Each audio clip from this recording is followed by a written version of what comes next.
kalau kita ngomong komedi ya, komedi itu kan bukan soal kebenaran, komedi itu soal kelucuan gitu. Jadi itu bisa jadi politically incorrect, nggak benar-benar akurat gitu lah. Dia orang Jawa, dia bilang itu openernya Panji itu si Ben kurang ajar gitu. Masa orang Jawa dibilang pembantu gitu ya. Siapa bilang orang Jawa pembantu? Ada tukang bakso, kuli. Kalau mereka mau nyari celah gitu, ngapain lu nyerang keluarganya Panji? Lu nge-DM gua aja. Gua ada banyak aibnya Panji, dari Comika mana, V-Talent siapa aja yang belum cair. Bisa gua kasih. Nih kalau ada apa-apa kita chat-chatan aja ya. Oke, siap. Tenang, saya ada orang hukum. Terima kasih banyak kok Ben. Habis ini kita shoot permohonan maaf.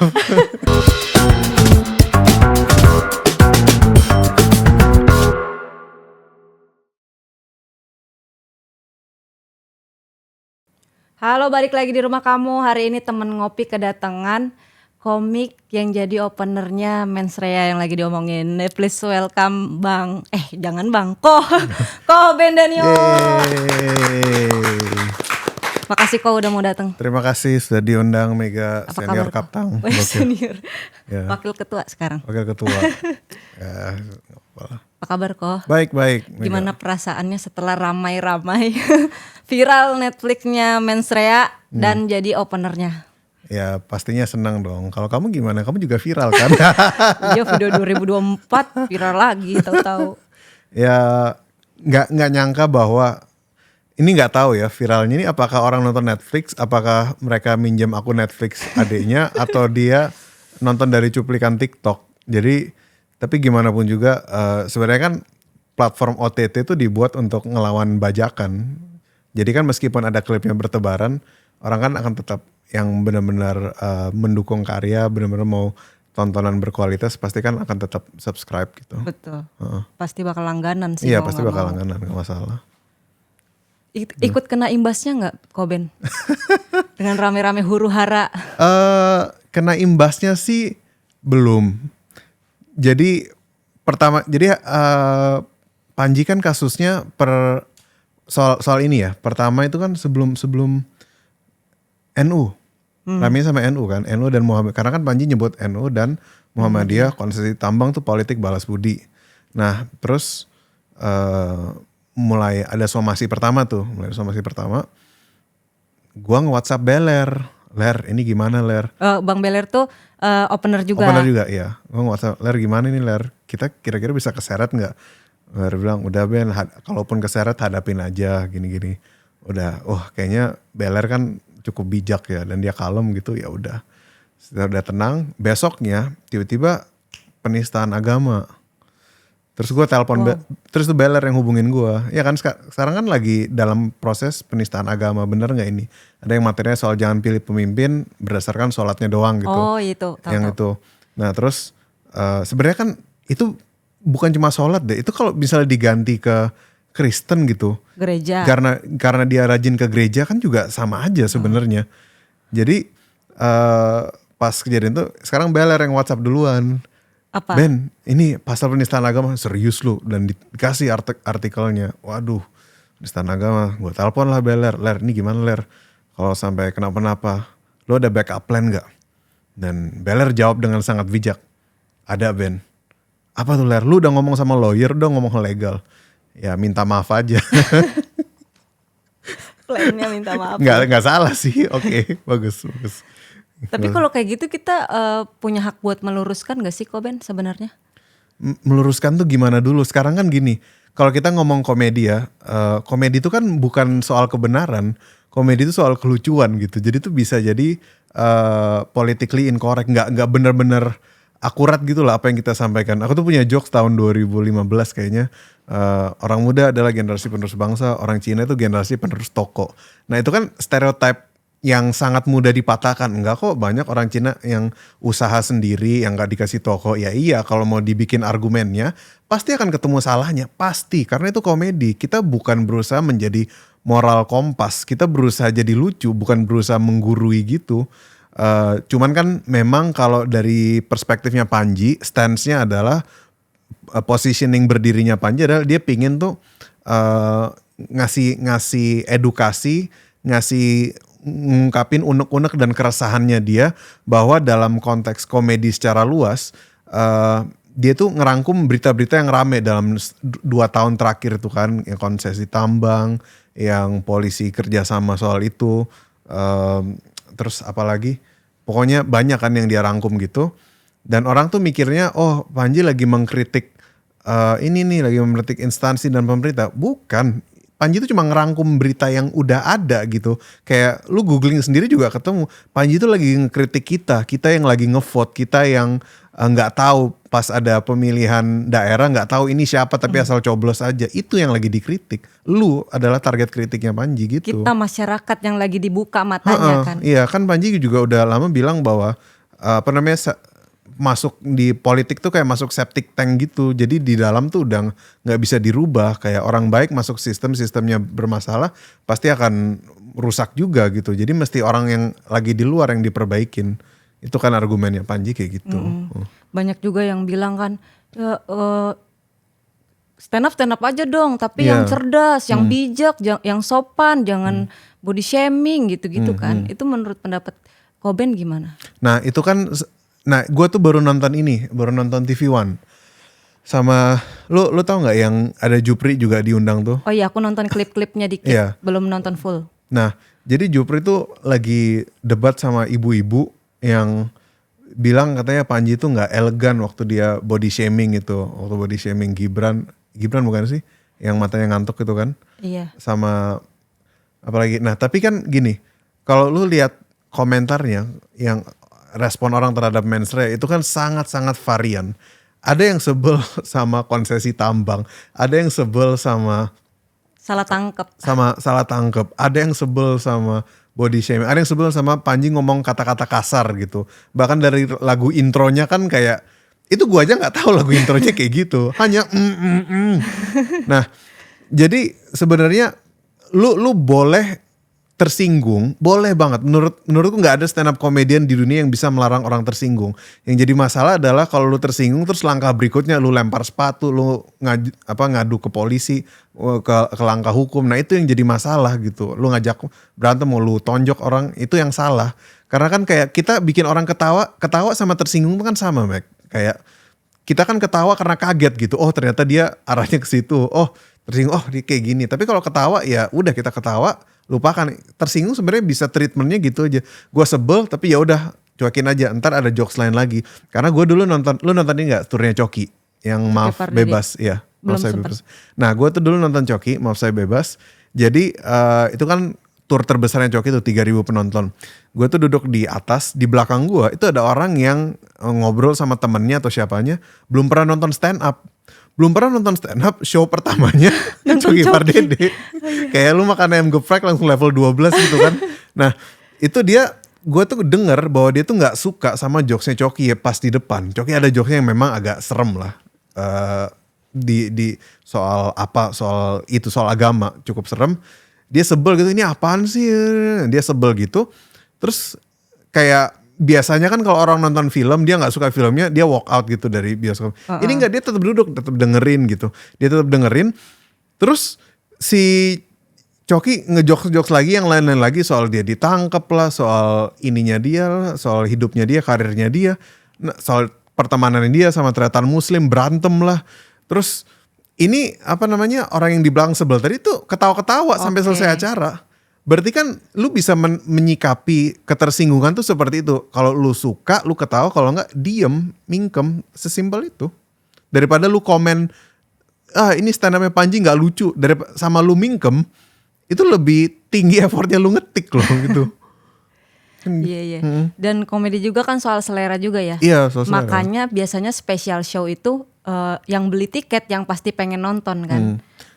Dan ngomongin soal special show, nanti tanggal 8 Februari ada stand up special judulnya Cerita Cinaku. Bisa dibeli di ceritacinaku.com. Nah itu juga di Netflix juga ada tuh. Amin. Ayo Netflix. Yuk. Kan di Netflix juga yang Koben jadi opener kan ada bilang gitu kan. Iya, ngomong gitu. Iya. Malu sih Iklan. promo di show orang, tapi ya udah deh. Tapi kan banyak tuh yang motong-motong Bang Panji, Iya. ya kan. Bang Dani Beller juga ada yang motong-motong juga. Nah, Koben ada nggak yang motong-motong? Ada tapi lama. Kayak gue sempat insecure gitu. Kayak ini gue masuk Netflix gak sih? Jadi pas keluar kan 27 Desember, Panji langsung nggak sampai 1 jam tuh. Banyak banget klipnya Panji, gue udah lihat tuh. Dan viewsnya nggak sampai 1 jam tuh udah 100 ribu, 200 ribu. Beller juga sudah ada gitu. Gue nungguin ini punya gue mana ini. Tanggal 27, 28, 29, 30, 31. Tahun baru masih belum ada. Tanggal 2, nah gue sampai hitungin nih tanggal 2 ada. Ada satu klip materi gue tapi dikasih background drama Cina. Ngapain? Materinya bagus loh, dengerin aja. Iya. Ya, ada klip gitu. Ada, tapi nyampe viral juga nggak? Nggak viral-viral banget, tapi ya gue nggak tahu ya, ratusan ribu itu hitungannya cukup viral. Menurut gue cukup oke sih kalau di TikTok ya. Tapi gue lebih concern ke komennya kayak aduh ini bercandaan rasis gini, dan ternyata orang pada biasa-biasa aja gitu, pada ketawa-ketawa aja. Ada satu podcaster yang gue pikir yang orang nge-tag ke gue gitu. Ini ada link podcaster. Ini ada podcaster ngomongin Bang Ben nih, dia dari awal nyerang Bang Ben. Aduh ngomongin apa nih? Gue buka kan, dia ngomong kayak gini, dia orang Jawa, dia bilang itu openernya Panji itu si Ben kurang ajar gitu. Masa orang Jawa dibilang pembantu gitu ya? Siapa bilang orang Jawa pembantu? Ada tukang bakso, kuli. Ternyata kita udah bisa bercandaan kayak gitu, Iya, keren udah juga. bisa menertawakan ras ya sebenarnya ya. Iya. Sebenarnya tuh yang bikin rame tuh karena reaksinya aja ya. Iya, Reaksi orang reaksinya. menanggapi sebuah jokes. Iya, iya. Dan orang kan akhirnya pada reaksi orang menanggapi jokes, kayak reaksi orang kayak pertama kali ngeliat stand up komedi gitu. Kayak orang tuh cuma ngeliat lu duduk dari sofa rebahan gitu nonton Netflix, Panji stand up lu suka nggak suka, tapi gue sih ngelihat Panji secara keseluruhan, bukan cuma dari materinya di Netflix gitu. Sekarang bisa diperdebatkan lah, lu suka nggak suka. Tapi kalau gue ngelihat cara kerja kerasnya Panji gitu, dia bolak-balik New York sama Jakarta. Gue bolak-balik Tangerang Jakarta aja capek loh. Dia bolak-balik New York Jakarta. Lu juga orang Tanger kabupaten lu. Terus cara dia promosi mensreya tuh dari konten Skakmat 1 tahun dia ngundang pejabat. Dan siapapun yang pernah kerja di TV itu pasti tahu pejabat tuh susah banget bisa cancel 10 menit sebelum udah oke tahu-tahu cancel gitu. Dan pas di hari hanya juga. Tapi lu nonton live-nya, Mac? Aku nonton di Netflix. Nonton di Netflix. Nah di live-nya tuh juga di sana juga kan tuh kondisinya lagi Betul. Chaos. kurang kondusif gitu, lagi chaos gitu. Meskipun masih siang ya, tapi orang tetap bela-belain datang akhirnya. Dan ada sound checknya juga. Itu Panji itu stand up riffing lah 1 jam gitu, jam 1 sampai jam 2 siang itu basa-basi ke penontonnya. Terus pas sudah selesai dari situ dia juga ke backstage, ke Diamond gitu, yang dapat VIP sambil makan-makan sambil ngobrol juga, foto lebih awal gitu. Jadi itu kayak treatment kayak gitu. Itu yang nggak diajarin dalam nulis setup premise sebagai stand up comedian. Itu kayak cara dia treatment, cara dia menjaga hubungan dengan penikmat seninya. Dan itu yang gua rasa stand up comedy itu banyak miss gitu. Dia pikir yang penting gue bikin materi lucu. Enggak, banyak faktor yang mesti lu perhatikan gitu. Dari promosi, treatment lu sama fans, bukan cuma materi stand up doang. Kayak gitu sih, Mike. Membangun relasi sama penonton juga ya. Iya, jatuhnya. bangun relasi sama penonton gitu. Dan itu kondisi lagi demo besar-besarnya. Lagi demo. Banyak dibakar halte kan waktu Iya. saat itu mensreya itu pas live-nya kan. Iya. Itu kan deket banget sama gedung DPR kan. Iya, di Senayan tuh, Di GBK. namanya? Apa tuh? Tempatnya Bang Panji Show. Indonesia Arena. Iya, Indonesia Di Arena. GBK kan. itu. Itu kan deket banget, dan tapi 10.000 itu beneran pada datang gitu. Iya. Itu kayak wah keren banget sih. Dan yang nyebelin buat gue adalah itu udah ngarah ke anti Cina, udah ngarah rasis ke situ gitu. Akhirnya teman-teman gue yang udah beli tiket tuh pada nge-WhatsApp, pada nge-DM gitu. Mereka udah beli tiket, bisa di-refund. Aduh, gue nggak tahu gini. Jadi ya udah mereka ikhlasin tiketnya Angus daripada mereka yang Angus gitu. Jadi tapi nggak bisa disalahkan lah, namanya trauma kan sama masa lalu. Jadinya Koben juga ikut nggak? Trauma juga ngeliat bakar-bakar itu nggak? sedikit trauma, tapi kan ini kapan lagi bisa begini. Gue di backstage kan sudah deg-degan gitu. Beller lagi kemana, gue deg-degan nih. Aduh, ini gue sampai sini aman. Pertanyaannya ini malam pulangnya aman gak? Lalu gue di WhatsApp Coki nih, Ben gue mau ketemu dong. Ya udah gue panggil Coki ke backstage-nya, gue arahin, ada LO yang bantuin gitu masuk. Coki kayak ngasih semangat, Ben, lo gini-gini aja, kayak ngasih wejangan gitu, thank you ya Cok, gini-gini. Dan kata-kata terakhirnya Coki adalah, ini kalau situasinya, gue kayaknya nggak jadi nonton Ben, karena kayaknya malam masih panas, kalau situasinya chaos nggak apa-apa lah. 10.000 penonton, ini jadi panggung terakhir paling indah buat Anda. Sembarangan. Dan dia pergi begitu saja. Coki. Tapi kan buat Coben sendiri tuh perjalanan yang panjang karena kan lewat audisi kan. Audisi. Nggak kayak Bang Dani Beler yang udah memang jadi opener Iya, tetap. Coben kan di audisi bareng komunitas-komunitas lain Iya, kan untuk iya. jadi openernya Bang Panji. Ya, dan saya berterima kasih kepada Stand Up Indo Kaptang bikin open mic bukan di Karawaci gitu. Itu deket banget sama rumah gue, cuma 10-15 menit. Gue jadi semangat gitu. Kayak biasanya kalau ke Jakarta dari Tangerang kan kesananya udah capek, open mic-nya udah lemes gitu. Tapi kalau ini full power gitu. Jadi salah satu yang sangat membantu untuk waktu gue progres ngerjain materinya adalah Stand Up Indo Kaptang, dan ini seniornya. Keren. Stand Up Indo Kaptang. Tapi kalau regional Coben masuknya komunitas Jakpus kan? Jakpus. Jadi waktu Mensrea itu mewakili Jakpus. Wakil Jakpus. Itu ngelawan berapa komunitas biar bisa masuk ke Mensrea Jakarta? Aduh, gue nggak ingat berapa komunitas. Yang pasti waktu itu gue sama Cikarang. Nah, gue tuh sempat minder tuh karena Fahri pecah banget tuh, Fahri Purnomo. Terus ada anak komunitas gue juga pada pecah-pecah gitu. Jadi ternyata diadunya antar komunitas gitu, bukan komunitas lawan komunitas. Jadi komunitas. Terus waktu itu pas pre-audisinya itu jurinya si Ate. Jadi kan kita sama-sama alumni Suci 9 lah. Jadi ada kedekatan gitu, bisa lah tuh. Jadi terima kasih Ate mau disogok orang Cina. Jadi gue bisa lolos lewat jalur sogokan ke orang Lampung. Masa sih kok ntar disangka beneran lagi? Enggak lah, itu pasti karena lu bagus, potensinya besar makanya lu yang menang. Ya, amin, terima kasih. Nggak mungkin mau disogok kecuali bawa empek-empek. Palembang gitu ya. Beda. Lampung ke Palembang beda dong. Maaf Bang Ate, salah nyebut. Tapi rasanya gimana sih Coben tampil di depan 10.000 penonton? 10 menit itu berharga banget gak? Apa lu kurang? 10 menit itu kurang bagi lu? Gua stand up tuh nggak sampai 10 menit sih. Memang Beller dikasih 10 sampai 12, gue dikasih 5 sampai 7. Oke. Kalau nggak salah gue tuh ada 6 menit di sana. Ya itu kayaknya pertanyaan yang paling banyak ditanyain orang ke gue deh, karena mereka ngelihatnya aja kan dari TV aja sebanyak itu sudah kayak merinding kan, apalagi orang yang tampil di situ gitu. Sebutannya gue nggak tahu bahasa Indonesianya apa, bahasa Inggris itu surreal. Jadi pas selesai tampil, gue tuh masih nggak bangun, malamnya tidur, bangun tuh masih mikir, gue habis tampil depan orang kayak sebanyak mimpi itu. ya? Iya, itu kayak mimpi. Beneran ya orang sebanyak itu. Dan gue tuh bersyukur bahwa lightingnya cukup terang gitu. Kita kan pernah ngadepin, gue ngerti lah buat keperluan kamera. Kita pernah kan ngadepin lighting yang terang banget di atas panggung. Yang nyolok mata ya? Yang nyolok mata gitu, tapi dipaksa. Ini gak terlalu nyolok, tapi cukup nyolok. Jadi gue gak bisa lihat sampai belakang. Gue ngeliat sampai pertengahan, tapi sampai pertengahan tetap banyak banget.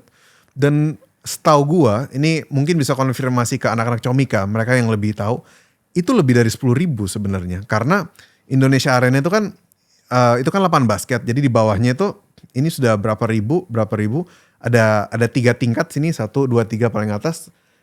Ini kan lapangan basket, tadinya buat main ini. Jadi 1 buat penonton, sampai bawah 1, 2, 3, 4 gini. Nah sampai 3 ini, itu sebenarnya udah 10.000. Oke. Dan di atasnya ini Masih ada lagi. Masih ada lagi gitu. Jadi memang Comika ini banyak uangnya. Kenapa fee-nya lama banget?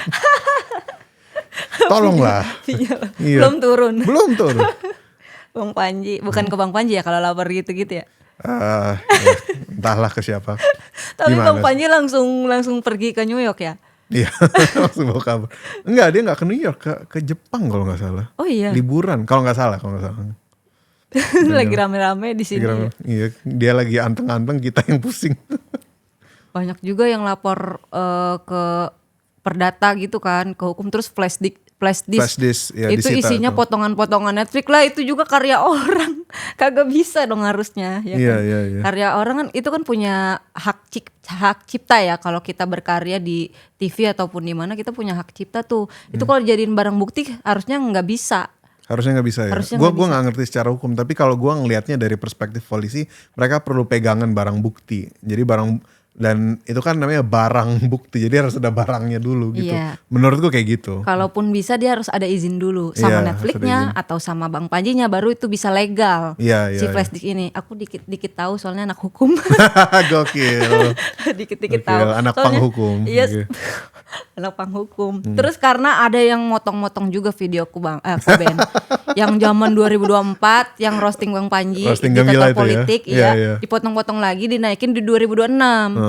Tanpa izin, tanpa apa-apa, dia nyari engagement aja. Iya, Jadi nggak aku mungkin lah. somasiin satu-satu. Take down gak lu? Lu kalau mau ngeramein 2024, 2026 mah lu tunggangin namanya. Bagus, Ya kan, Ko? keren. Ya nggak bisa lah karya hak cipta, kecuali dia kasih royalti. Oh, Oke. Kayak gitu Oke, komen. ternyata Mega juga Cina. Ya otakku bisnis ini Otak lama-lama. bisnis. Dan kalau kalian mau dengar cerita soal orang Cina, bisa beli tiketnya di ceritacinaku.com Nah, itu tanggal mau 8 tahu Februari tuh. 2026. Ya, Itu kan ceritacinaku.com.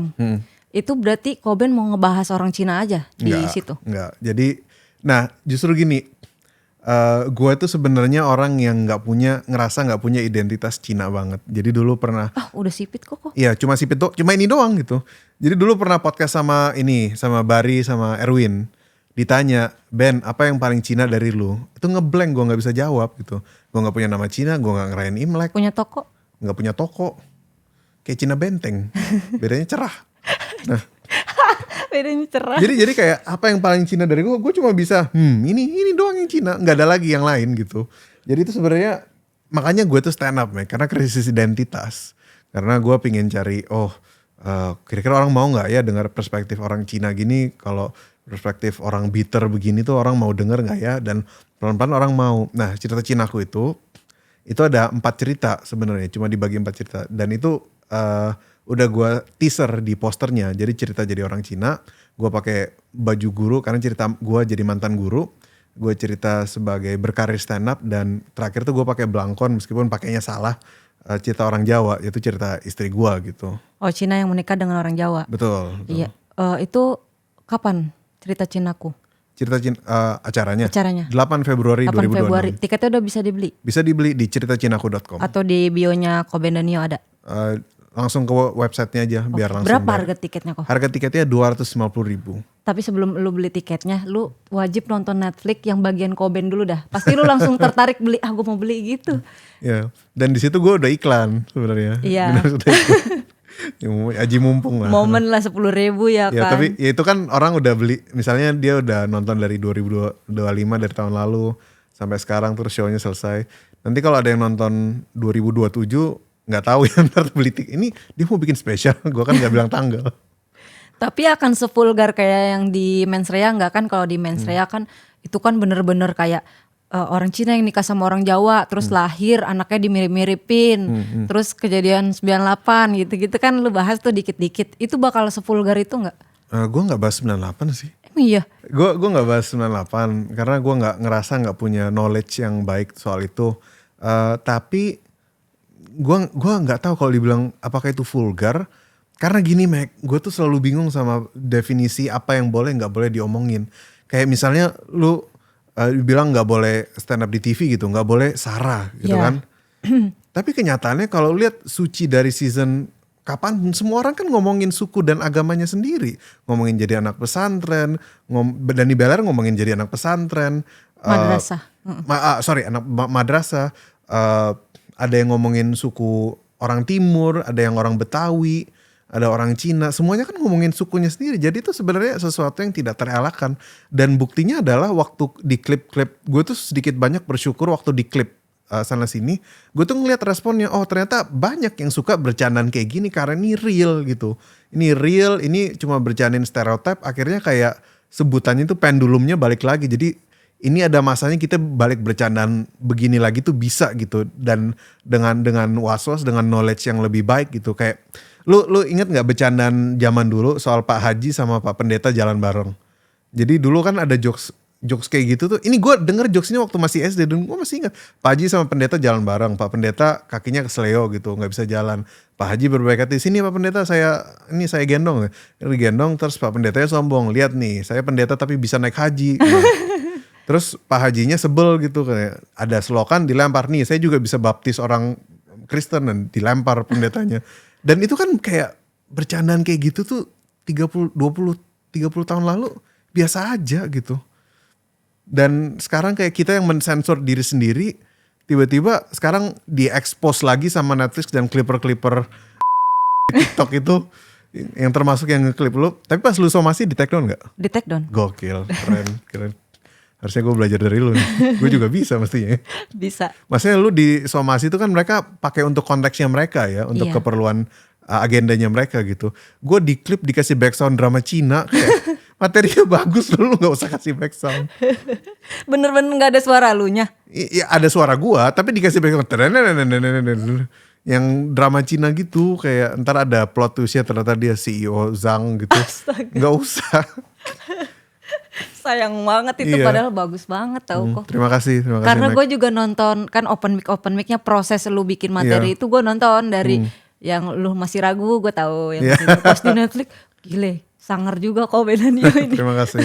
10.000 orang gue udah gemeter itu kalau di situ. Semuanya gemeter sih. Dan yang paling ngehe adalah Panji tuh bilang gini, Ben, lu kalau ngebom dan di Beler nggak naik. Dan di Beler lu kalau ngebom gua nggak naik. Lah berarti pakemnya Pakemnya ada gua di gitu. lu. Iya. Kalau gua ngebom kan berarti gua doang yang naik. Orang bayar tiket 2 juta mau nonton Panji, cuma dapat Cina random. Tapi faktanya itu kan 10.000 penonton. Iya. Dan semua tiket itu kan ada pajaknya ya. Iya. Dan itu yang gak diterima sama buzzer-buzzer itu. Kayak, Panji apa sih kontribusi dan sumbang sih lu buat negara ini? Ya itu. Coba lihat deh 10.000 kali berapa satu tiket. Lu lihat deh pajaknya deh biar Iya, lu jangan pajaknya berapa sembarangan itu? ngomong. Dan itu 10.000 yang nonton live. Iya, Yang belum streaming. Netflix. Iya, yang streaming juga ada, live streaming 7.000 orang. Live streaming 7.000, gue asumsi ya, kalau orang nonton live streaming tuh biasanya nggak sendiri. Biasanya sama pacarnya, sama pasangannya. Keluarganya, sama keluarganya. temennya. Kali 2 aja, berarti kan 20.000 lebih berarti yang nonton tuh. Iya. Kan kasarnya. Dan mereka masih nanya sumbang sih lu apa. Walaupun Bang Panji udah dapet duit banyak pergi lagi ke New York. Tapi kan di situ dia ada sumbang sih juga. Iya. Ya ampun, aneh juga. Tapi menurut lu itu ada kontribusi buzzer-buzzer nggak sih di situ penyerangan yang? Oh sangat. Menurut gua buzzer-buzzer kayak gitu adalah masalah yang harus dipiara gitu. Karena Kok itu dipiara kok? Dipiara karena secara nggak langsung mereka tuh yang ngasih, yang bersuara terus-terusan. Kalau misalnya orang cuman itu menciptakan, lu tahu nggak kenapa X Twitter itu rame banget, itu selalu rame. Kenapa? Karena beda sama Instagram. Kalau di Instagram misalnya nih lu ngeliat orang bikin konten masak. Dia masak nasi goreng terus lu like. Nanti gak lama kan lu akan dapat konten lagi orang masak mie goreng. Lu like lagi, akan dapat terus. Dia algoritmanya ngasih kayak gitu. Kalau di Twitter, di X itu mereka Elon Musk itu dia ngebentuk algoritmanya dengan konflik. Jadi misalnya nih kalau ada orang suka sama Panji. Wah Bang Panji stand up-nya lucu banget gitu. Keren banget di Mensreya. Nanti ada yang like, ada yang retweet, ada yang komen, iya gue setuju, gue juga suka. Tapi sudah, percakapannya selesai. Tapi kalau buzzer, Bang Panji itu ternyata dia adalah seorang antek asing, dia cuma kabur ke New York, anaknya juga kena kan, anaknya jelek lah, apalah kayak gitu, istrinya gini. Nanti kan pasti ada 1.000 orang lain yang sebel gitu. Lu apaan lu daripada lu buzzer lu gini. Itu kan konflik itu menciptakan engagement. Iya. Engagement itu akhirnya ada orang yang nggak tahu nih, pingin iseng aja pingin nge-tweet, hari ini gue pingin makan pecel. Terus dia buka Twitter, loh ada apa ini? Apa ini Netflix ada Panji? Akhirnya dia jadi nonton. Jadi menurut gue salah satu kontributor terbesar kenapa Netflix bisa, kenapa Mensreya bisa 3 minggu berturut-turut di Netflix ya karena buzzer-buzzer itu. 3 minggu berturut-turut nomor 1 ya. Nomor 1, gila loh. Tapi gue rasa yang buzzer-buzzer yang nge-clip itu dia gak nonton Netflix langsung 1-2 jam full deh. Kayaknya dia nonton klip-klipnya doang deh. Makanya dia tersinggungnya sama hal-hal yang, lah kok lu tersinggungin yang ngantuknya doang, lu gak tersinggung sama salah tangkapnya polisi. Iya, Lu tuh. gak tersinggung sama orang yang nangkep bandar narkoba setengahnya buat dia naik buat dia naik pangkat, pangkat, setengahnya dia dapat duit. Lah Iya. kenapa lu gak tersinggung sama hal kayak gitu? Iya, heeh. Cuman kan kalau buzzer kan emang ya digerakin kayak gitu. Untuk nyari celah Nyari kesalahan celah, ya. nyari celah. Pasti ada salahnya, pasti ada.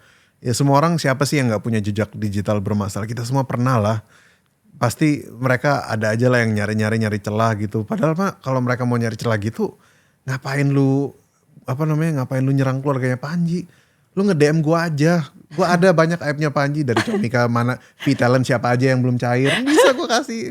Kalau ada budgetnya sini gas aman lah sama gua. Katanya Kalian pikir karena gua Cina, kalian pikir karena gua jadi openernya Panji, gua loyal sama Panji? Tentu tidak. Saya Cina nyari opportunity. banyak ya Banyak yang bisa banyak. digali ya. Banyak bisa lewat gua aja gitu. Soalnya sekarang udah ada katanya buzzer tuh dibayar per komen, per karakter Iya, gitu. gue pernah lihat brief kayak gitu soalnya. Makanya dia punya banyak ribuan akun kosong yang isinya satu orang sebenarnya. Tapi dia punya banyak buat dapat duit dari situ gitu. Itu yang paling gue serem menurut gue Bang Eko. Iya itu apa nggak capek ya? Iya ya. Kayak 1000 akun, gue 2 kali nge-tweet aja capek kok. Terus banyak yang nanggepin lagi. Iya, itu kan memang tujuannya itu buat mancing keributan itu. Kayak penyusup-penyusup itu kan selalu ada gitu. Nah kalau Ben sendiri nih pernah nggak kayak gitu ada di posisi ini? Lu pernah kepleset nggak sampai ada orang somasi atau ngelaporin lu perkara lu stand up? Enggak, Belum ada. enggak ada. Belum Jangan ada. sampai ada ya. Jangan sampai. Karena itu tidak sekilas tuh terdengar seperti sesuatu yang lucu ya, dan pasti kan akan dibercandain. Tapi kan kalau secara konsekuensi hukum tuh pasti akan capek juga di kitanya. Kalaupun nggak ada kelanjutannya, gertakan tetap nggak enak kan, tetap nggak tidur enak juga. Gue sejujurnya waktu kasus ini, gue tuh konsultasi banyak sama Coki, apa yang mesti gue lakuin, dan Coki ngasih sedikit beberapa wejangan kalau sampai terjadi A B C D E, lo gini aja gitu. Karena kan kalau lu perhatikan Coki sekarang sama Coki 2019 kan beda banget. Sekarang kan cuma mas-mas dark jokes aja dengan tato di mana-mana. Kalau dulu kan emang semua orang diajak ribut gitu, bercanda seliar-liar mungkin, bercandaan Covid lah, bercandaan banjir lah. Kalau sekarang mah kayak ya udah dia bercandaan dan dia tahu tempatnya di mana gitu. Karena kan dia tahu dia punya tanggung jawab, dia punya anak 2, anak anjing sih. Pudel. Anjing pudel 2, dia punya perusahaan juga gitu. Jadi gua rasa di ranah yang lebih bijak gitu. Apa karena kita belum segede itu ya kok, jadi jarang ada yang laporin. Iya ya, ngapain dilaporin, kita ini siapa? Iya, kalau Bang Panji kan kucing udah pernah dilapor. Iya, kucing doang bisa ribut ya. Kucing, terus yang kemarin tuh yang katanya Toraja gitu-gitu kan banyak banget gitu. Karena mungkin sosoknya tuh Bang Panji gitu kali ya. Iya. Dan itu aneh tuh, kayak spesifik banget dari materi 13 tahun lalu, menit sekian bisa ini yang dicari. Dan yang aneh adalah itu mesake bangsaku. Sampai sekarang gue akan bilang itu adalah karya terbaiknya Panji. Itu gila banget. Yang ada isinya daun bungkus ya? Daun bungkus. Iya, aku nonton Mesake Dia Bangsa. sudah ngomong tahun 2013 ya kalau nggak salah. Yang pakai batik kan? Kalau nggak salah Bang Panjinya. Enggak. Yang pokoknya ada daun bungkus yang dibahas kan. Ngomong pendidikan ada. Pendidikan. Ngomong LGBT ada itu. Kayak standarnya itu tinggi banget itu. Mesake Bangsaku tuh gila itu. Dari judulnya juga bagus banget. Dan karya kayak gini bukan pertamanya Bang Panji. Iya. Ya kan udah banyak kalau mau dicari gitu. Dan itu full semua digital downloadnya ada segala macem. Tapi karena ini luasnya jangkauannya Netflix, jadi bisa serame ini, bisa jadi trending sampai 3 minggu berturut-turut. Dan orang yang sebel sama kata-kata kasarnya itu karena ya lu kebiasaan kan buka Netflix, buka YouTube tinggal klik-klik gitu aja. Itu udah ada warningnya kok ini mengandung kata-kata kasar. Jadi gue yakin ini orang-orang yang sebel sama Panji, Beler atau gue ngomong kata-kata kasar di situ, itu adalah orang yang sama kalau ke bioskop nonton film horor bawa anak kecil tuh, yakin gue sama persis orang-orang kayak gitu. Udah jelas warningnya masih ngeyel. Tapi kalau kita nge-tweet story-storyin yang tentang Bang Panji, ada nggak yang nuduh lu kayak kok lu mendukung bullying sih, menghina fisik sih gitu, ada nggak kok yang gituin lu? Nggak ada. Gua ada. Kayaknya gue nggak penting itu deh buat di ini, katanya ini Cina random nih biar aja. Gue ada kayak, Ada. padahal gue lagi ngonten buzzer yang nyerang gue. Apa komennya?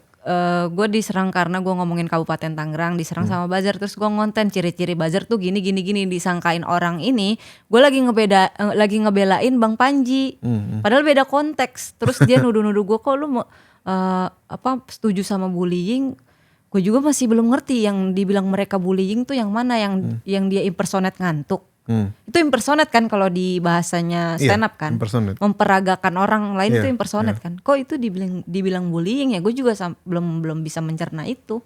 Ya kan nyari celah aja sebenarnya kan, kayak orang ngantukan, orang lemes gitu, orang mabok, orang itu kan sebenarnya cuma ekspresi-ekspresi yang biasa banget gitu. Mahfud bahkan ada di podcastnya dia bilang bagus banget bahwa ya nggak bisa lah itu, masa itu dijadikan dasar tuntutan hukum. Kayak orang ngantukan tuh kan bahkan bukan hinaan, ya udah ngantuk aja gitu. Dan biasa aja orang kayak gitu, kayak orang lemes, orang kelaparan, orang kehausan, apa bedanya, itu cuman kata sifat doang gitu. Cuman kan berusaha di spin narasinya supaya kesannya kayak lagi body shaming, kayak lagi bullying gitu. Dan kalau lu lebih sebel sama body shaming dan bullying kayak gitu ketimbang seriusnya konsesi tambang, dan lu dipaparkan ulang sama fakta ada uang 100 miliar yang dipegang sama instansi, itu kan ya prioritasnya di mana? Jadi kan buzzer kan dia lempar komen gitu kayak lempar batu aja terus kabur gitu kan. Jadi kalau kita tanggepin kita yang capek gitu. Iya. Kayak ngomong sama tembok. Tapi Tapi gue nggak bisa komen banyak, gue nggak pernah kena gituan. Tapi aneh juga kalau impersonate itu dibilang bullying, karena kalau kita lihat di TV ada Gilang Dirga, ada Rina Nose yang suka memperagakan orang lain pakai mimik gitu kan. Dan itu nggak bisa dibilang bullying, itu kan impersonate gitu kan. Iya. Iya, kok tiba-tiba ada satu tokoh yang lagi stand up, lagi impersonate, tapi dibilang bullying, itu juga yang gue belum ngerti. Tapi buat kita kedepannya kita lanjut ngomongin cerita Cinaku aja. Gokil, cerita Cinaku tanggal 8 Februari. Cerita Cinaku itu bakal sejam. Sejam lebih. Tempatnya di mana? Di Usmar Ismail Hall. Oh berarti kapasitasnya lebih dari 300. Kapasitasnya 400. Kapasitas 400. Ini show keberapa sih kok? Jadi gue tuh dari dulu suka bikin show, Max. Suka bikin show, tapi tidak pernah gue konsepkan dengan baik. Jadi gue punya materi nih 30 menit gue bikin show. Punya materi nih segini gue bikin show. Oh itu jatuhnya mini show ya kalau 30 menit? Iya bisa dibilang mini show. Jadi gue ngerasa bahwa ini adalah show pertama gue yang proper. So, kemarin gue tuh bikin karena gue punya materi ini disatuin aja gitu. Padahal kan namanya stand up special. Ya nggak salah kita ngumpulin materi gitu, tapi kan harus tetap ada satu benang merahnya gitu. Apa sebenarnya yang pingin kita sampaikan, yang pingin kita bilang ke orang saat mereka pulang tuh ingatnya ternyata begini gitu, bukan sekedar lucu gitu. Di cerita Cinaku gue pingin nyampaikan dua hal. Yang pertama, ini loh orang Cina bedanya tuh gini, ini kehidupan gue. Dan yang kedua adalah gini orang Cina ternyata hidupnya nggak jauh beda sama gue, ternyata kerasannya nggak jauh beda sama gue. Itu yang pingin gue sampaikan. Berarti ini secara proper ini yang pertama. Ini yang pertama. Tapi yang sebelum-sebelumnya udah pernah. Udah pernah. Cuma kurang proper aja. Kurang proper aja, amburadul. Bahasa Inggris ada 2 kali, bahasa Indonesia ada 2 kali. Nah kalau cerita Cinaku ini bahasa Indonesia Bahasa full. Indonesia dong. Kalau bahasa Inggris kan my Chinese. Oh iya. Ya to the west gitu. Itu yang sebelum-sebelumnya kalau nggak salah di ini ya, di apa sih, Comedy Club. Di Ketawa. Ketawa Comedy Club ya. Pernah di Ketawa, pernah di mana lagi ya? Ya di Ketawa doang. Dan Koben kan juga stand up bahasa Inggris juga kan? Iya, stand up bahasa Inggris. Punya komunitasnya juga ya? Punya. Itu yang di mana sih? Jakarta Comedy Club? Jakarta. Jadi namanya tuh Batavia Jokers. Kalau di mananya sih kita nggak punya base pasti ya, tapi kita paling sering di Cipete. Ada namanya Mad for Coffee, itu jadi kafenya Andovi. Memang ada studionya di atas tuh, lucu banget, studionya cuma muat 20 orang, lebih kecil dari ruangan ini. Wow. Sekecil itu, tapi kayak tiap minggu tuh selalu penuh gitu kan, cuma 20 orang dan orang datang buat nonton stand up aja gitu. Acaranya 2 jam open mic bahasa Inggris situ. Jadi kita bisa bilang itu base-nya kita lah di sana. Tadinya mau Ketawa, cuman kan kita nggak tahu Ketawa jadwalnya agak random gitu. Tapi kalau di situ full bahasa Inggris? Full bahasa Inggris. Enggak boleh pakai bahasa Indonesia? Nggak boleh. Bahasa Indonesia kan ada Senin sampai Sabtu. Kalau kita open mic-nya Minggu harus bahasa Inggris. Kalau di Comika juga ada kalau nggak salah ya Comedy Jam apa Comedy Gym. Comedy gitu. Jam. Itu yang bahasa Inggris. Bahasa Inggris tapi jarang-jarang gitu. Mungkin yang nggak tahu kita nggak diajak lagi. Dan Koben kan pernah stand up sampai ke MU ya. MU kan? Gue mau main Manchester bola United ya. ke Inggris, iya Iya. pernah. Itu stand up di depan pemain MU. Ya, enggak Oh, dong, bukan. enggak. Masa ada Harry Kane gitu, enggak mungkin dong. Terlalu absurd. Itu acara apa dah kok? Jadi sebenarnya tuh spesifiknya di Scotland. Jadi di kota namanya Edinburgh, bacanya Edinburgh. Itu 2023 kita tuh dapat opportunity untuk tampil di sana. Tampil di sana itu jadi namanya Edinburgh Fringe Festival. Fringe Festival itu festival dari zaman Perang Dunia Kedua. Jadi dari zaman Perang Dunia Kedua sebutannya Edinburgh Fringe Festival ke-1, kedua. Jadi pas kita ke sana itu Edinburgh Fringe Festival ke-83 atau ke-84 atau berapa gitu. Jadi itu satu kota itu dibuat jadi tempat festival. Jadi ada orang tadinya sini jualan ikan, tuh depannya ada orang main sulap gitu, disewain. Kayak ini loh, kayak misalnya orang punya bengkel nih. Punya bengkel, dia buka pagi sampai sore. Terus pas sore kan ada space gitu kosong. Ditutup terus dibukain pecel lele kayak gitu. Iya, dibukain UMKM pecel lele, orang jual gorengan. Sama kayak gitu konsepnya. Jadi orang di pinggir jalan bisa bisa main musik lah, bisa sulap, bisa akrobat gitu. Jadi seluruh kota tuh jadi kota festival seni gitu. Nah, Mo Sidik udah pernah ke sana 2017. Lalu dia ngajak kita ke sana 2023. Kenapa mau ke sana? Karena tadinya mau bikin namanya Jakarta Fringe Festival. Kita mau bikin karena selain itu meningkatkan turis, itu ngasih peluang buat pekerja seni juga, bukan cuma stand up gitu. Kan yang lagi terekspos banyak ini kan stand up, dia bikin film agak lain, bikin film Jumbo dan lain-lain itu kan ini. Tapi yang terekspos stand up lagi, bahkan kan stand up cenderung ngambil lahan kerjanya orang gitu, termasuk podcaster seperti Anda. Nah, jadi maunya itu membuka sebuah ruang seni yang sangat masif gitu di Jakarta sama Bali. Cuman misprediksinya adalah kita kesannya 2023. 2024 itu kan tahun politik. Nah, takutnya ntar ada intervensi politik mau ngapa-ngapain gitu. Jadi nggak jalan sampai sekarang. Tapi suatu hari sih gua harap akan bisa tereksekusi. Oh, berarti waktu di sana Koben stand up di pinggir-pinggir jalan gitu? Kita waktu itu sewa satu ruangan kecil gitu dalam kampus. Jadi kampusnya itu diliburkan 1 bulan. Dijadiin disewa-sewain ruangan-ruangannya gitu. Oh, bukan yang di emper-emper yang bukan, di luar. Bukan emper-emper, gak ada yang mau dengerin juga gitu. itu. Oh, kalau yang pengamen biolanya di depan-depan gitu. Iya, dan itu gila tempat itu, kayak culture shocknya tuh itu dingin terus, kotanya bersih. Edinburgh itu terkenal sebagai kota yang melahirkan Harry Potter. Jadi dulu penulisnya Harry Potter, J.K. Rowling tuh nulis di situ. Jadi sampai sekarang masih ada tour ke istana Harry Potter tuh ada. Terus orang gembel di sana. Kalau gembel di sini kan bawa anak ya. Gembel di sana tuh bawa anjing, dan anjing itu anjing gede gitu. Mereka tidur di tenda di jalan, tapi anjingnya anjing samoyed, anjing Rottweiler yang gede-gede, anjing polisi gitu.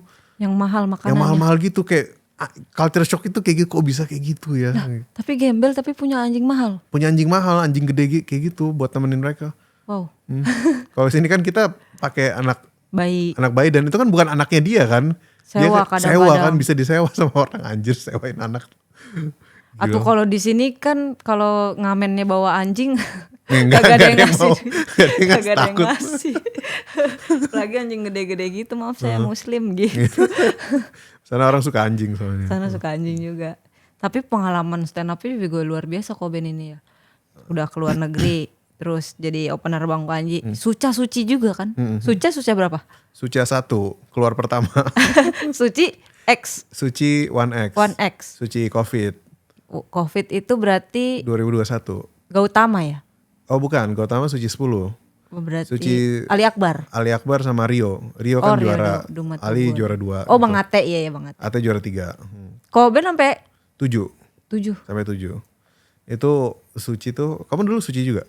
Aku Suci belum pernah masuk. Belum pernah masuk. Baru pre-show doang. Tahun ini masuk? Tahun ini mau kuliah dulu. Oh gitu, gokil. Akhirnya tahu yang bener yang mana.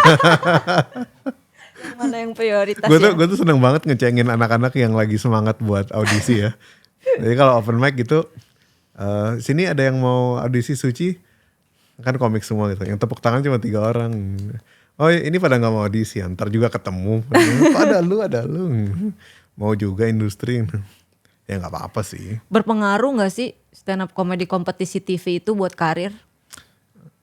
Berpengaruh dan tidak berpengaruh tergantung cara kita memanfaatkannya. Gua sangat tidak bisa memanfaatkan momen itu dengan baik. Gua adalah slow learner. Jadi gue tuh belajar hal baru tuh bukan cuma nulis materi tuh lama gue baru bisa ngerti oh bikin materi setup punchline tuh kayak gini tuh. Tapi kayak adaptasi sama sistem kerjanya dalam industri entertainment tuh sama orang TV tuh kayak gimana. Terus gue mesti ngomong apa, terus kapan gue mesti ngeklip. Kayak gampangnya kan gini, gue tuh bahkan gak ngerti konsep ngeklip tuh gimana 2021 itu. Kalau gue tahu konsep ngeklip saat itu, tiap kali gue selesai naik, gue akan ambil dari Kompas, gue klip aja gitu kan gak masalah sebenarnya. Udah terekspos juga. Itu kan bisa buat nambahin followers lah, bisa apalah. Bisa buat tunjukin ke portofolio gitu kalau ada yang ngundang. Jadi gue tuh sangat tidak tahu cara memanfaatkan momen itu dengan baik gitu. Jadi bisa dibilang iya, tapi jangan ngerasa itu satu-satunya jalan dan jangan berharap 100% di situ.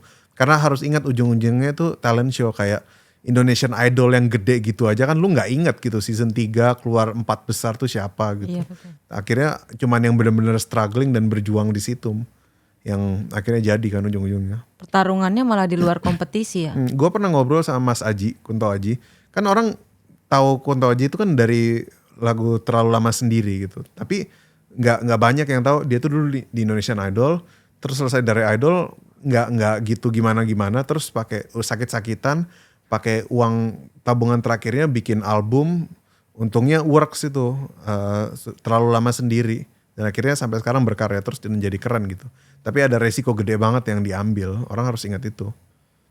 Berarti bukan jadi jalan satu-satunya juga. Bukan jadi jalan satu-satunya. Karena banyak juga yang tanpa kompetisi tapi bisa bersinar ya kan. Iya seperti Anda kan. Saya kompetisi. Kompetisi ya. Suca. Suca. Itu apa? Suca berapa? Suca 4. Sampai berapa besar? 6. 6, oke. Contohnya yang belum TV itu ada Priska Barsegu. Dia bahkan udah bikin special show berkali-kali dan itu sold out gitu tanpa kompetisi TV gitu. Dan kayaknya bisa. Ya dan brandingnya bagus ya kan, Katolik gitu, mendekatkan orang Katolik. Jadi kayak khotbah gitu kan. Bahkan Bang Awe, Bang Ajis Doaibu kan gak pernah kompetisi. Iya. Bahkan jadi presiden kan. Ini arahnya mau kemana nih? Gue agak curiga kalau Mega ngomong gini. Aku udah deh kalau ke situ. Soalnya ada juga tuh yang serang-serangan Bang Panji yang kemarin roasting Gamila itu. Katanya aku minta take down karena takut sama Bang Panji. Lu takut dimusuhin stand up Indo segala macam, takut gak dikasih job sama Bang Panji gitu-gitulah. Padahal kan enggak gitu ya.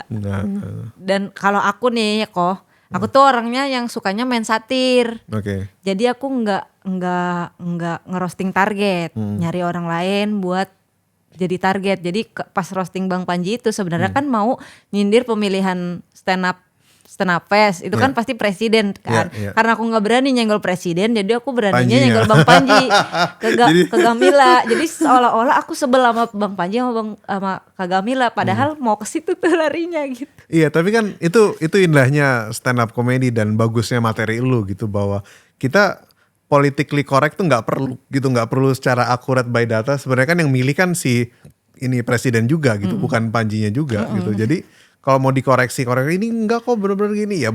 Terus kenapa ujung-ujungnya jokesnya lucu gitu, itu kan yang terpenting. Gak apple to apple lu begini-gini. Padahal kata Bang Panji yang penting kan lucu ya. Yang penting lucu, iya, nggak mesti benar. Gak mesti benar. Nggak mesti benar, iya. Tapi orang suka membenar-benarkan apa ini nggak benar, ini komedi tidak mendidik gitu. Ya kalau mendidik belajar lah, kuliah. Iya ya. Komedi mah emang bukan pendidikan di sini. Iya. Lelucon aja. Kalau Mega sendiri kira-kira sebagai satir komedian itu angle-nya mau kemana lagi? Kan lu kan rasa sama Kaptang gitu.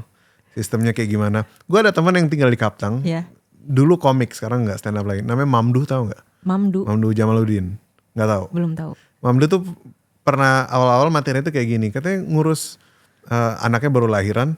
Katanya di Kaptang tuh ngurus akte lahiran saking kelamannya bisa sekalian ngurus akte kematian gitu.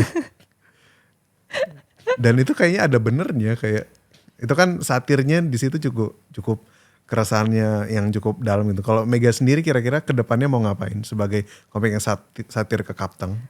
Aku sih nggak fokus ke Kaptang doang. Gitu ya? Maksudnya ada hal-hal yang mengganggu aku satirin pasti. Kayak ke oknum, ke instansi. Aku lebih sering ke instansi karena punya banyak pengalaman yang tidak enak. Oke. Jadi udah gua hajar situ dulu dah. Pengalaman Kebetulan- sebelum atau sesudah stand up? Sebelum Sebelum stand up. sebelum oke. stand up. Sesudah Wow. malah belum. Itu pas jadi anak pang itu. Jadi anak pang, jadi seorang istri, sebelum jadi janda bahkan. Pas jadi janda, pas dapat KDRT. Waduh. Itu kan berurusan nama instansi kan sering kali. Dan waktu itu belum tahu gimana sih caranya biar nyindir-nyindir orang ini gitu. Setelah ketemu pola stand up, oh ada yang namanya satir. Kalau sarkas kan kita maki-maki kan, Iya, itu iya. sarkas. Kalau satir kan kita nggak maki orang ini, tapi kita belokin dulu kemana supaya orang ini merasa gitu. Jadi mulailah belajar tuh, oh satir aja kali ya biar lebih aman gitu.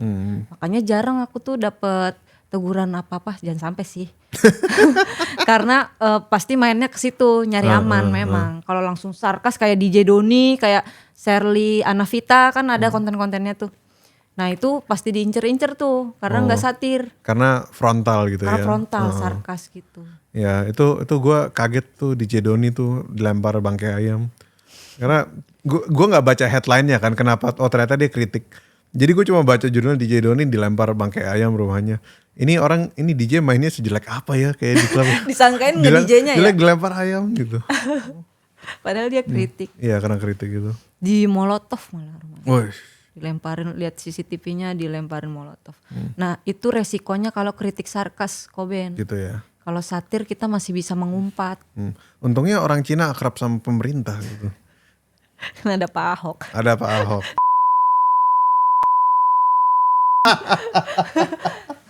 masa ada yang bilang gini, ada yang bilang apa namanya, Panji nih penistaan agama, ya kan, ada Panji penistaan agama.